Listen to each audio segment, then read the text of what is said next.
CM Revanth Reddy నిందితుడిగా ఉన్న ఓటుకు నోటు కేసులో సుప్రీంకోర్టు ఇవాళ కీలక ఆదేశాలు జారీ చేసింది. ఈ కేసును ట్రాన్స్ఫర్ చేయాలని కోరుతూ బీఆర్ఎస్ నాయకులు జగదీష్ రెడ్డి, మాజీ మంత్రి సత్యవతి రాథోడ్, మహమూద్ అలీ, కల్వకుంట్ల సంజయ్ ఈ నలుగురు ఈ ఏడాది జనవరిలో సుప్రీంకోర్టులో పిటిషన్ వేశారు. ఎందుకు వేశారంటే ఓటుకు నోటు కేసులో నిందితుడిగా ఉన్న రేవంత్ రెడ్డి ఈ రాష్ట్రానికి ముఖ్యమంత్రి అయ్యారు.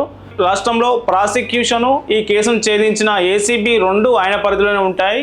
కాబట్టి ఈ కేసు విచారణ పారదర్శకంగా ఇక్కడ జరగదు. దీన్ని వెంటనే ఛత్తీస్గఢ్ కానీ మధ్యప్రదేశ్ కానీ దీన్ని ట్రాన్స్ఫర్ చేయాలని కోరుతూ వాళ్ళు ఈ ఏడాది జనవరిలో సుప్రీంకోర్టులో పిటిషన్ వేశారు. ఈ పిటిషన్ను విచారణకు స్వీకరించిన సుప్రీంకోర్టు కౌంటర్ దాఖలు చేయాలని అటు సీఎం రేవంత్ రెడ్డికి తెలంగాణ రాష్ట్ర ప్రభుత్వాన్ని ఆదేశించింది. వాళ్ళు ఇంతకాలం కౌంటర్ దాఖలు చేయడంలో కొంత ఆలస్యం చేశారు. కాబట్టి కేసు వాయిదా పడుతూ వచ్చింది. ఎట్టకేలకు ఇవాళ ఈ కేసుని ముగిస్తూ సుప్రీంకోర్టు కీలక ఆదేశాలు ఇచ్చింది. సుప్రీంకోర్టు ఏం చెప్పిందంటే ఈ కేసు విచారణపై మీకు నమ్మకం లేదు కాబట్టి స్పెషల్ ప్రాసిక్యూటర్ను నియమిస్తున్నట్లు చెప్పింది. ఈ స్పెషల్ ప్రాసిక్యూటరే ఇప్పుడు ఈ కేసు విచారణను ప్రభుత్వం తరఫున కోర్టులో వాదనలు వినిపించబోతున్నారు.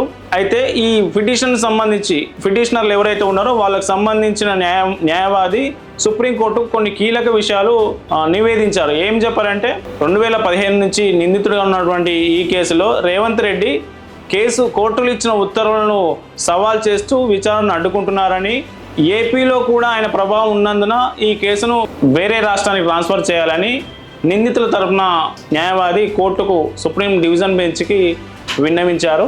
ఇరుపక్షాల వాదనలు విన్న సుప్రీం డివిజన్ బెంచ్ ఇవాళ మధ్యాహ్నం 2 గంటలకు ఈ ఉత్తర్వులు వెలువరించబోతున్నది. ఇకపై ఓటుకు నోటు కేసు తెలంగాణ రాష్ట్రంలోనే విచారణ జరుగుతుంది.